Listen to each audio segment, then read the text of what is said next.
नमस्कार, स्वागत है आपका हमारे खास कार्यक्रम में और मैं हूं आपके साथ गौरव राजेंद्र। जैसा कि आप जानते हैं कि अजय एस्ट्रो मनी गुरु जो कि ग्लोबल स्तर पर एस्ट्रो फाइनेंस डिजिटल एकमात्र ऐसा चैनल है जो कि 42 कम्युनिटीज का एनालिसिस आप तक पहुंचाता है। दोस्तों, आज के इस शो में हम बात करेंगे नरम गेहूं की। जैसा कि आप जानते हैं दोस्तों कि भारत को दुनिया में सबसे ज्यादा गेहूं उत्पादक के रूप में गिना जाता है। साथ ही दोस्तों, आपको जानकर हैरानी होगी कि भारत अपनी जरूरत का पूरा गेहूं इंपोर्ट करता है। इसका एक कारण है दोस्तों, जो हमारे यहाँ गेहूं मिलता है उसकी तुलना में ये नरम गेहूं जल्दी पिस जाता है और इसका आटा बहुत बारीक होता है और कम पानी सोखता है। साथ ही आपको बता दें कि नरम गेहूं का इस्तेमाल प्रीमियम क्लास की बेकरी और बिस्किट बनाने में होता है। दोस्तों, एक तरफ भारत नरम गेहूं दुनिया भर में इंपोर्ट करता है जिसका भाव भारतीय गेहूं से डबल होता है। दोस्तों, ऐसा नहीं है कि नरम गेहूं भारत में नहीं हो सकता। हमारे यहाँ की नरम गेहूं की पैदावार कम थी और उसको पकने में अधिक समय लगता, लेकिन अब 10 साल के कठिन परिश्रम से IARDI ने तैयार की है पूसा सॉफ्ट नरम गेहूं। क्या है ये पूरी खबर, देखिए इस रिपोर्ट। पूसा सॉफ्ट व्हीट एक में 11.5% प्रोटीन सामग्री के साथ 5 टन हेक्टेयर से अधिक की उत्पादकता है। भारतीय बेकरी निर्माता जो घरेलू दरों से दोगुनी कीमत पर गेहूं का आयात करते हैं, जल्द ही आत्मनिर्भर बन जाएंगे, क्योंकि भारतीय कृषि अनुसंधान संस्थान यानी IARI के वैज्ञानिकों ने देश की पहली नरम गेहूं की किस्म का पूसा सॉफ्ट व्हीट एक HT 3443 विकसित की है, जो उपयुक्त है सभी उत्पादक राज्यों में बढ़ने के लिए। जबकि पूसा सॉफ्ट व्हीट 1 HT 3443 पहले से ही पौध किस्म के संरक्षण और किसान अधिकार प्राधिकरण के साथ पंजीकृत है। आपको बता दें कि उन्नत संस्करण भी तैयार है।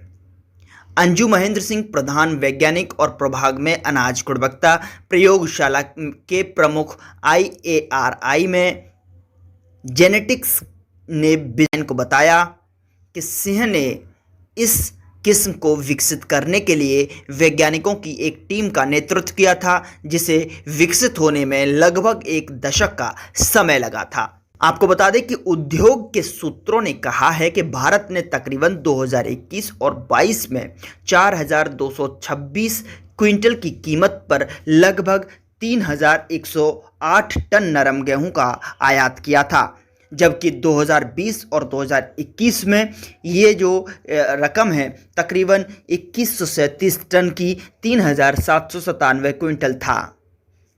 सिंह ने कहा कि पूसा सॉफ्ट व्हीट एक की उत्पादकता दिल्ली में 4.5 टन प्रति हेक्टेयर है, जिसमें 11.5% प्रोटीन और ग्लूटेन का स्तर है, 8.9% है।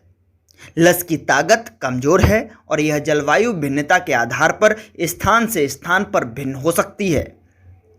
साथ ही उन्होंने कहा कि नरम गेहूं विकसित करने समय उत्पादकता के वर्तमान स्तर का मिलान करना वैज्ञानिकों के लिए एक चुनौती थी, क्योंकि इस किस्म की उपज सामान्य रूप से कम होती है। ऑस्ट्रेलियाई नरम गेहूं वसंत किस्म की उपज लगभग 1.5 टन प्रति हेक्टेयर और US सॉफ्ट शीतकालीन किस्म लगभग 4.5 टन प्रति हेक्टेयर है, लेकिन अमेरिका और ऑस्ट्रेलिया की फसल को परिपक्व होने में तकरीबन 8 से 9 महीने लगते हैं, जबकि भारतीय फसल में केवल 125 दिन लगते हैं। IARI के वैज्ञानिकों द्वारा 2008 से लेकर 2009 में विकसित HS 490 नामक नरम गेहूं का एक पूर्व प्रयोग सफल नहीं हुआ, क्योंकि उपज का स्तर कम था और केवल हिमालय की तलहटी में उगने के लिए उपयुक्त था। नरम गेहूं को कम पीसने की शक्ति आवश्यकता होती है, क्योंकि इसके आटे छोटे कण आकार के होते हैं, यानी बारीक आटा इसका होता है और आटा गूंथने पर कम पानी सोखते हैं। साथ ही आपको बता दें कि केक और बिस्किट जैसे नरम गेहूं के उत्पादों, यहां तक कि नूडल्स को भी सबसे अच्छी गुणवत्ता के लिए आटे द्वारा अवशोषित करने के लिए कम पानी की आवश्यकता होती है। 2012 के आसपास एक ICAR वित्त पोषित परियोजना को मंजूरी दी गई थी।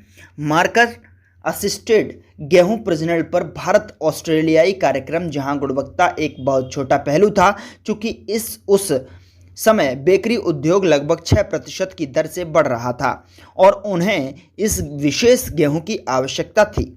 मैंने सोचा कि हमें ऑस्ट्रेलियाई लोगों की तरह एक लक्षित शोध करने के लिए अंतर्राष्ट्रीय मक्का और गेहूं सुधार केंद्र यानी CIMMYT से प्राप्त अलग अलग लाइनों में दृश्य अनाज का चयन किया था। अनाज की कोमलता और लस शक्ति के साथ लाइनों की पहचान करने के लिए आणविक मार्कर तकनीक का उपयोग करके आगे का चयन किया गया था। सिंह ने कहा कि हम इस विशेषता को अपनी जारी किस्मों में स्थानांतरित करने के लिए ऑस्ट्रेलियाई नरम गेहूं जर्मप्लाज्म का भी उपयोग कर रहे हैं। गुरु नानक देव विश्वविद्यालय अमृतसर के नरपिंदर सिंह ने भी परियोजना में सहयोगी और खाद्य प्रौद्योगिकी के विशेषज्ञ थे। जब हमने अपनी लाइनों को शॉर्टलिस्ट किया और उन शोधों को प्रकाशित किया तो कुछ कंपनियों ने हमसे संपर्क किया। एक कंपनी ने कहा कि अगर ऐसी किस्म विकसित की जाती है तो उसे प्रतिवर्ष 35,000 टन की आवश्यकता होती है। उसने कहा कि अन्य लोगों ने भी इस किस्म को प्राप्त करने के लिए गहरी रुचि दिखाई है, चूँकि IARI के पास अंशदायी अनुसंधान की एक योजना है जहां निजी कंपनियां परियोजना और वित्त पोषित कर सकती हैं और कुछ वर्षों के लिए प्रौद्योगिकी के अधिकार प्राप्त कर सकती हैं। इसके लिए उम्मीद है कि नरम किस्म उनके द्वारा स्वीकार की जाएगी। विशेषज्ञों का कहना है कि आटा मिल मालिकों के पास भारत में उगाए गए नरम गेहूं के आटे को मध्य पूर्वी देशों में निर्यात करने का एक बड़ा अवसर है, जो इसे ऑस्ट्रेलिया से भी प्राप्त करते हैं, जैसे भारतीय बेकरी निर्माता सोर्सिंग करते हैं। तो दोस्तों, फिलहाल के शो में इतना ही। अगले शो में फिर मुलाकात होगी एक नई एनालिस्ट के साथ में, एक नई जानकारी के साथ। तब तक के लिए आप बने रहिए अजय एस्ट्रो मनी गुरु के साथ।